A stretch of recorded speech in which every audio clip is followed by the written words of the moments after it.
नमस्कार, आप सभी का स्वागत है मेरे यूट्यूब चैनल पे। आज मैं आपके लिए इकोनॉमिक्स के कुछ महत्वपूर्ण प्रश्न लेकर आया हूँ और ये पहला सेट है और भी ऐसे सेट आते रहेंगे। तो पहला क्वेश्चन आपकी स्क्रीन में है, भारतीय अर्थव्यवस्था कैसी अर्थव्यवस्था है या किस प्रकार की अर्थव्यवस्था है? तो पहला ऑप्शन है पूंजीवादी अर्थव्यवस्था है, साम्यवादी अर्थव्यवस्था है, स्वतंत्र अर्थव्यवस्था है या मिश्रित अर्थव्यवस्था या मिक्स्ड इकोनॉमिक्स है। तो जो भारतीय अर्थव्यवस्था है वो मिश्रित अर्थव्यवस्था है। मतलब यहाँ पे जो भी उत्पादन होता है वो निजी क्षेत्र द्वारा किया जाता है और सरकारी क्षेत्र दोनों द्वारा किया जाता है। निजी क्षेत्र अपने प्रॉफिट के लिए उत्पादन करता है और जो गवर्नमेंट सेक्टर होता है वो जन कल्याण के लिए कार्य करता है, यानी पब्लिक वेलफेयर के लिए कार्य करेगा। और जब पूंजीवादी अर्थव्यवस्था होती है वहाँ पे सब कुछ निजी हाथों में होता है, मतलब ज़्यादातर वहाँ प्रॉफिट के लिए कार्य होगा। पूंजीवादी अर्थव्यवस्था विकसित देशों में पाई जाती है जैसे यूएसए वगैरह में। और साम्यवादी अर्थव्यवस्था होती है जहाँ पे उत्पादन का साधन जो भी होता है वो सरकारी क्षेत्र द्वारा किया जाता है या सार्वजनिक क्षेत्र द्वारा किया जाता है। यहाँ पे जन कल्याण के लिए कार्य होगा। तो इस तरह की से तीन इकोनॉमिक्स हमने समझी और भारत की मिक्स्ड इकोनॉमिक्स है। तो अगले क्वेश्चन की तरफ बढ़ते हैं अब। अगला क्वेश्चन ये रहा, मिश्रित अर्थव्यवस्था से क्या अभिप्राय है? मैंने बताया मिश्रित अर्थव्यवस्था से क्या अभिप्राय है। तो ऑप्शन ए रहे, अर्थव्यवस्था में कृषि और उद्योग दोनों का बढ़ावा देना होता है, सरकारी एवं निजी क्षेत्र का सह अस्तित्व होता है, या अमीर एवं गरीब का सह अस्तित्व होता है, या छोटे और बड़े उद्योगों का सह अस्तित्व होता है। तो मैंने बताया जो भी उत्पादन के साधन होते हैं वो सरकारी क्षेत्र निजी क्षेत्र दोनों द्वारा किए जाते हैं। तो इसका आंसर बी हो जाएगा, सरकारी क्षेत्र जन कल्याण के लिए कार्य करेगा और निजी क्षेत्र प्रॉफिट के लिए कार्य करेगा। तो अगला क्वेश्चन आपकी स्क्रीन पे रहा, अर्थव्यवस्था विकास की दृष्टि से भारत की गिनती होती है। आर्थिक विकास की दृष्टि से भारत की गिनती होती है। तो बताइए किस प्रकार होती है आर्थिक विकास की दृष्टि से भारत की गिनती किस पे होती है? पिछड़े राष्ट्र के रूप में होती है, या विकसित राष्ट्र के रूप में होती है, विकासशील राष्ट्र के रूप में होती है, या अर्थ विकसित राष्ट्र के रूप में होती है? तो जो भारत की गिनती होती है वो विकासशील राष्ट्र के रूप में होती है। मतलब अभी विकसित नहीं हो पाया, विकसित की तरफ बढ़ रहा है। विकसित अर्थव्यवस्थाएँ होती हैं जो पूर्ण रूप से विकसित हैं, जैसे यूएसए हो गया, ब्रिटेन हो गया, न्यूजीलैंड हो गया।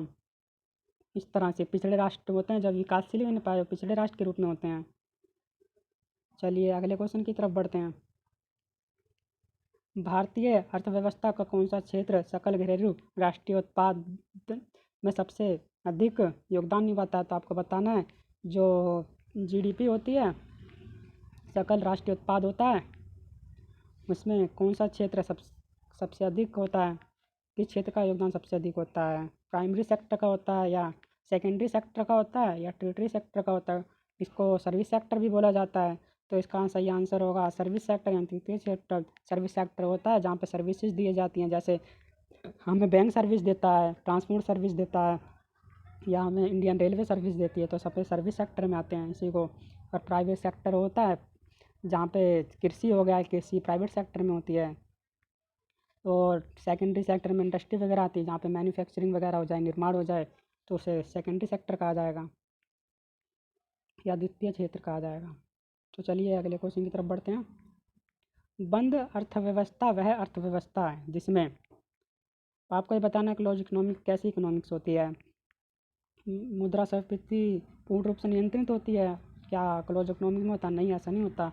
घाटे की व्यवस्था होती है, केवल निर्यात होता है, ना तो निर्यात होता ना तो तो क्लोज इकोनॉमिक्स वो इकोनॉमिक्स होती है ना तो वहाँ पे निर्यात होगा ना आयात होगा, अर्थात सब कुछ प्रतिबंध रहता है। वो लोग आत्मनिर्भर रहते हैं, किसी ना अपना माल किसी देश में भेजेंगे ना किसी देश का माल अपने देश में मंगवाते हैं।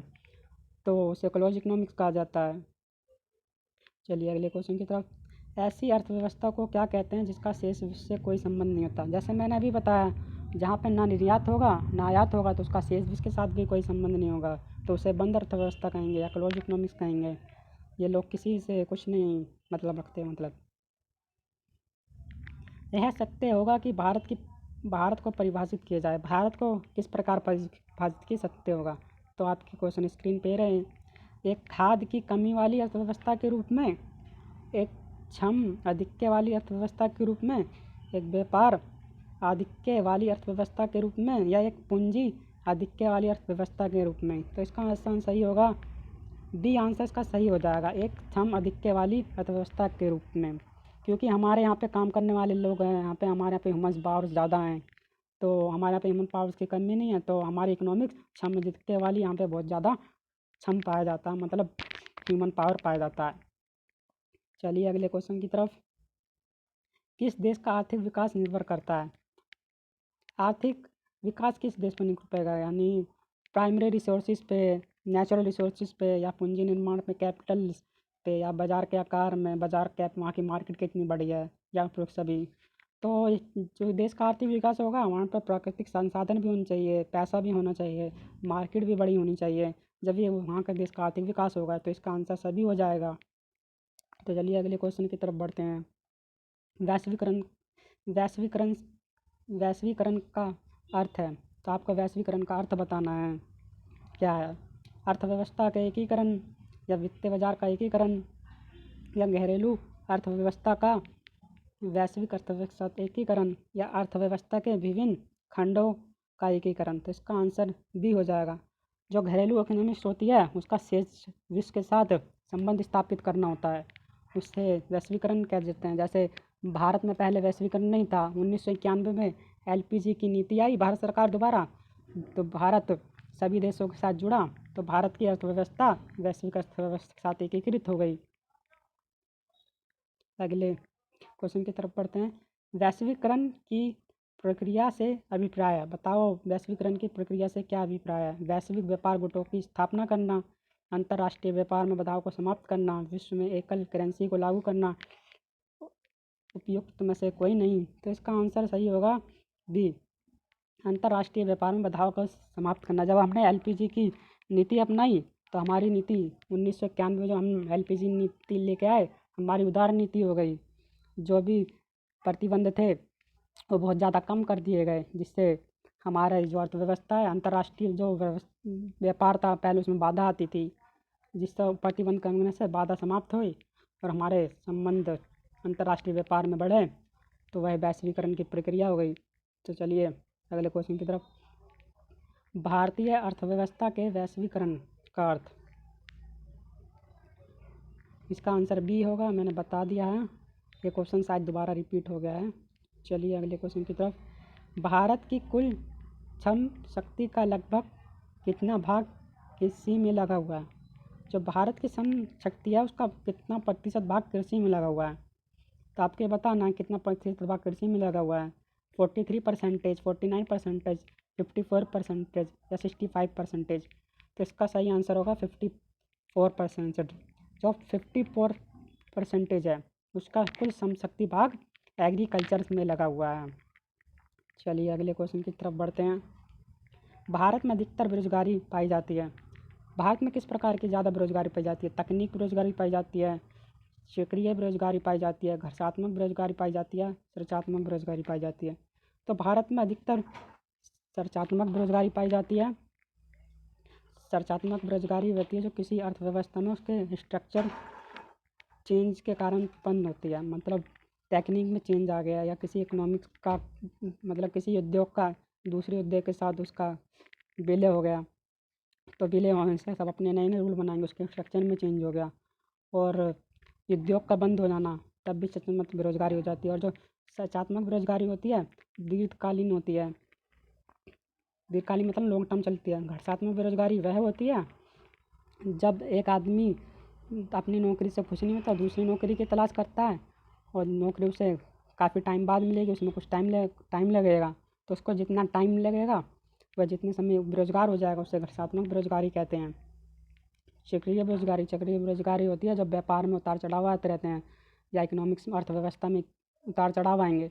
उतार चढ़ाव में तेज़ी होती है, मंदी होती है। तेज़ी के समय ज़्यादा उत्पादन काम करना पड़ता है, तो रोज़गार के ज़्यादा अवसर प्राप्त होंगे। और जब मंदी आएगी तो मंदी के समय कम उत्पादन होगा, तो कम लोगों की आवश्यकता पड़ेगी, जिससे लोग बेरोजगार हो जाएंगे। तकनीक होती है जब किसी तकनीक में चेंज आ जाएगा, उसे तकनीक बेरोजगारी कहते हैं, जैसे रेडियो की जगह टेलीविज़न का आ जाना। चलिए अगले क्वेश्चन की तरफ पढ़ते हैं। भारत में बेरोजगारी के आंकड़े एकत्रित एवं प्रकाशित करता है। तो आपको बताना है भारत में बेरोजगारी के आंकड़े कौन प्रस्तुत करता है। योजना आयोग, वित्त आयोग, NSSO या UNO। तो भारत में जो बेरोजगारी के आंकड़े वो करता हो NSSO करता है। NSSO की स्थापना सन 1950 में हुई थी। और ये बेरोजगारी के आंकड़े एकत्रित करता है। योजना आयोग का काम होता है योजना बनाना। वित्त आयोग का काम होता है जो भी योजनाएं बनी हैं उसको फाइनेंस करना। और UNO ये तो अमेरिका की बॉडी है, यूनाइटेड नेशन ऑर्गेनाइजेशन। तो आपको कमेंट बॉक्स में ये बताना है कि NSSO की फुल फॉर्म क्या है। आपको ये कमेंट बॉक्स में बताना है जिन लोगों ने भी वीडियो देख रहे हैं मेरा। चलिए अगले क्वेश्चन की तरफ बढ़ते हैं। भारत में बेरोजगारी की किस्म पाई जाती है। भारत में किस प्रकार की बेरोजगारी पाई जाती है। ग्रामीण अल्प बेरोजगारी पाई जाती है, चक्रीय बेरोजगारी पाई जाती है या संरचनात्मक बेरोजगारी पाई जाती है, इनमें से सभी। तो भारत में ग्रामीण अल्प बेरोजगारी पाई जाती है। अल्प बेरोजगारी वह होती है मतलब कुछ समय के लिए उसको रोजगार मिलता है, कुछ समय के लिए पास रोजगार नहीं पाया जाता, तो अल्प रोजगार हो गया। वो चक्रीय बेरोजगारी हो जाती है जो व्यापार चक्र में परिवर्तन से कारण होती है। तेजी में ज़्यादा काम रहेगा, मंदी में कम काम हो जाएगा। संरचनात्मक बेरोजगारी होती है जो किसी उद्योग में उसके इंफ्रास्ट्रक्चर चेंज के कारण होती है।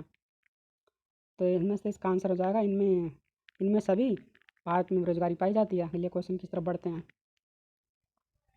कृषि में मूलतः किस प्रकार की बेरोजगारी की प्रधानता दी जाती है। कृषि में किस प्रकार की बेरोजगारी पाई जाती है।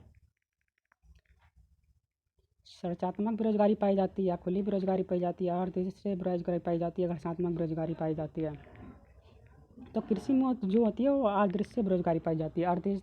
अदृश्य बेरोजगारी या छिपी बेरोजगारी उसको कहते हैं जहाँ पे लोग काम करते हुए दिखाई देते लेकिन वास्तव में वो बेरोजगार रहते हैं। जैसे एक खेत हो गया, खेत पे 2 लोग काम कर रहे हैं, उत्पादन जब भी उतना होगा, अगर उसी में 5 लोग काम करेंगे तब भी उत्पादन उतना होगा। तो 5 लोग में से 3 लोग क्या हो गए, छिपे हुए बेरोजगार हो गए।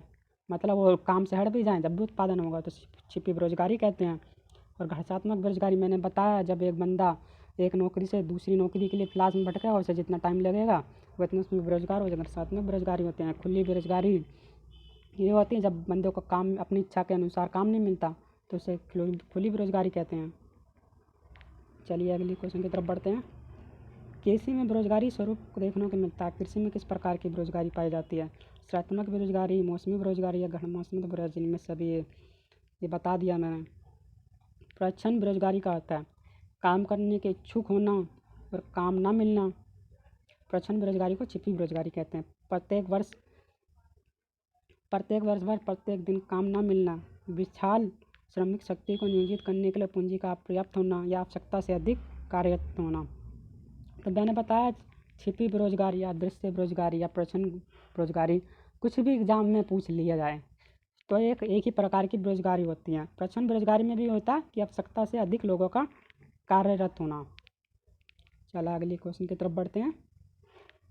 भारत में ग्रामीण क्षेत्र में कौन सी बेरोजगारी सर्वाधिक पाई जाती है। तो आपको बताना है जो भारत का रूरल इंडिया होता है मतलब गांव हो गया, वहाँ पे किस प्रकार की ज़्यादा बेरोजगारी पाई जाती है। मौसमी बेरोजगारी पाई जाती है, अदृश्य बेरोजगारी पाई जाती है, या दोनों पाई जाती है, इनमें से कोई नहीं। तो मैं इसका सही आंसर होगा इनमें उपरोक्त दोनों प्रकार की बेरोजगारी पाई जाती हैं। मौसमी बेरोजगारी भी पाई जाती है और दृश्य भी पाई जाती है। दृश्य मैंने पाया, दृश्य या छिपी बेरोजगारी मतलब एक खेत है, वहाँ पे 2 लोग काम कर रहे हैं, जब भी उत्पादन होगा उसी काम को 5 लोग करेंगे जब भी उतना उत्पादन होगा। और मौसमी बेरोजगारी वह होती है जब कुछ समय के लिए आदमी के पास काम रहता है या मौसम में चेंज आ जाएगा तो काम रहेगा, उसके बाद दोबारा मौसम बदलेगा तो उसके पास काम नहीं रहेगा, वो मौसमी बेरोजगारी का कारण बेरोजगार हो जाता है। चलते हैं अगले क्वेश्चन की तरफ। भारत में छिपी बेरोजगारी या प्रच्छन्न बेरोजगारी का मुख्य रूप से संबंधित किससे है। कृषि क्षेत्र से है या ग्रामीण क्षेत्र से या निर्माण क्षेत्र से है या शहरी क्षेत्र से है। नीचे दिए है गुट को सही उत्तर दीजिए। पहला ऑप्शन है 1 तथा 3, 2 तथा 3, 2 तथा 3 में क्या है, ग्रामीण क्षेत्र निर्माण क्षेत्र आएगा नहीं। और 1 और 3 में क्या था, कृषि क्षेत्र निर्माण क्षेत्र से भी नहीं आएगा। तीसरा और चौथा विनिर्माण क्षेत्र या शहरी क्षेत्र, तीसरा और चौथा ये भी नहीं आएगा। और पहला और दूसरा में कृषि क्षेत्र ग्रामीण क्षेत्र, तो इसका आंसर सही होगा, डी आंसर सही हो जाएगा कि यहाँ पे कृषि क्षेत्र में भी किसी क्षेत्र से भी बेरोजगारी होती है और ग्रामीण क्षेत्र में भी बेरोजगारी पाई जाती है, जो आदर्श बेरोजगारी होती है। चलिए अगले क्वेश्चन की तरफ चलते हैं। संरचनात्मक बेरोजगारी का कारण क्या होता है? जो संरचनात्मक बेरोजगारी होती है उसका क्या कारण होता है? अपस्थिति की अवस्था होती है, या भारी उद्योग की अनियमितता होती है, या कच्चे माल की कमी के कारण संरचनात्मक बेरोजगारी पाई जाती है। अपर्याप्त उत्पादन क्षमता, जैसे मैंने कहा था कि स्ट्रक्चर चेंज हो जाएगा, जब उत्पादन क्षमता नहीं हो जाएगी तो स्ट्रक्चर में चेंज हो जाएगा और अपर्याप्त उत्पादन क्षमता के कारण बेरोजगारी पाई जाएगी। चलिए अगले क्वेश्चन की तरफ बढ़ते हैं। 22वां क्वेश्चन है आपकी स्क्रीन पे। शहरी क्षेत्र में आमतौर पर किस प्रकार की बेरोजगारी दिखाई देती है? जो शहरी क्षेत्र होता है वहाँ पे किस प्रकार की बेरोजगारी दिखाई देती है? शिक्षित बेरोजगारी होती है, या मौसमी बेरोजगारी होती है, या प्रच्छन्न बेरोजगारी होती है? तो मैंने बताया कि आपको जब प्रच्छन्न बेरोजगारी होती है या छिपी बेरोजगारी वो ग्रामीण क्षेत्रों में पाई जाती है, और मौसमी बेरोजगारी भी ग्रामीण क्षेत्रों में पाई जाती है, और शिक्षित बेरोजगारी शहरी क्षेत्रों में पाई जाती है। शिक्षित बेरोजगारी क्या होती है? जब कोई आदमी पढ़ा लिखा होता है तो या हाई क्लास पढ़ लेता तो वह अपना पैसा जितना लगाता है उसके हिसाब से उसको नौकरी नहीं मिल पाती, तो वह बेरोजगार हो जाता है। जैसे आजकल के युवा पढ़ लिख लेते हैं और सरकारी नौकरी की तलाश में रहते हैं, तो सरकारी नौकरी बहुत कम मिलती है, तो शिक्षित बेरोजगारी हो जाती है वो। जब तक सरकारी नौकरी नहीं मिलेगी जब तक वो बेरोजगार कहलाएगा, तो वह एक प्रकार की शिक्षित बेरोजगारी होगी, क्योंकि वह जितना पढ़े लिखे होते हैं उनको अपनी योग्यता से कम काम मिलता है, तो शिक्षित बेरोजगारी का एक महत्वपूर्ण उदाहरण ये हो गया। चलिए अगले क्वेश्चन की तरफ। 23वां क्वेश्चन। प्रच्छन्न बेरोजगारी का अर्थ मानते हैं जहाँ बड़ी बड़ी संख्या में लोग बेरोजगार होते हैं, वैकल्पिक रोजगार उपलब्ध नहीं होते, श्रम की उत्पादकता शून्य होती है, श्रमिक की उत्पादक कम होती है। तो प्रच्छन्न बेरोजगारी मैंने क्या बताया था कि कोई खेत है वहाँ पे 2 लोग काम कर रहे हैं, तो अगर 5 लोग भी आ जाएं तो कोई फ़र्क नहीं पड़ेगा, उत्पादन उतना ही होगा। तो क्या इसका आंसर सी हो जाएगा? श्रम की सीमांत उत्पादकता शून्य होती है। चलिए अगले क्वेश्चन की तरफ बढ़ते हैं। इस प्रकार के बेरोजगारी में स्नातक तथा स्नातकोत्तर डिग्री वाले युवाएं नौकरी प्राप्त नहीं कर पाते। अभी मैंने क्या बताया था? जो शहरों में बेरोजगारी किस प्रकार की बेरोजगारी थी? शैक्षिक बेरोजगारी पाई जाती है। मौसमी बेरोजगारी क्या ग्रामीण क्षेत्रों में पाई जाती है? इसका तो आंसर ही नहीं होगा। प्रच्छन्न बेरोजगारी तो शैक्षिक बेरोजगारी होगी। शिक्षित बेरोजगारी लोग डिग्रियाँ प्राप्त करते हैं, ग्रेजुएट होते हैं, पोस्ट ग्रेजुएट हो जाते हैं, फिर भी वो नौकरियाँ प्राप्त नहीं कर पाते, या आवश्यकता से अधिक योग्यता होने के कारण भी नौकरी नहीं मिल पाती, तो शिक्षित बेरोजगारी हो गई, शैक्षिक बेरोजगारी हो गई। चलिए लास्ट क्वेश्चन है अब हमारा, और इसके बाद हम वीडियो ख़त्म करते हैं। बेरोजगारी तब होती है जब लोगों को वर्ष के कुछ महीनों के दौरान रोजगार नहीं मिल पाता। मैंने क्या बताया था? जब मौसमी बेरोजगारी होती है वहाँ पे कुछ महीने काम रहता है, कुछ महीने काम नहीं रहता, तो मौसमी बेरोजगारी में इस प्रकार की बेरोजगारी पाई जाती है। शिक्षित में तो योग्यता अधिक हो जाती है, शिक्षात्मक स्ट्रक्चर चेंज होने के कारण हो जाती है, और पूर्ण रोजगारी जब बंदे को काम ही नहीं मिलता तो पूर्ण रोजगार हो जाता है। तो आपके सामने ये क्वेश्चंस थे। उम्मीद करता हूँ आपको वीडियो अच्छी लगी होगी। अगर आपको वीडियो अच्छा लगा होगा तो चैनल को लाइक करना, सब्सक्राइब करना और वीडियो को शेयर करना। आप हमारे टेलीग्राम ग्रुप में भी जुड़ सकते हैं और इंस्टाग्राम चैनल को भी फॉलो कर सकते हैं। Thank you. चैनल को सब्सक्राइब करना ना भूलें। धन्यवाद।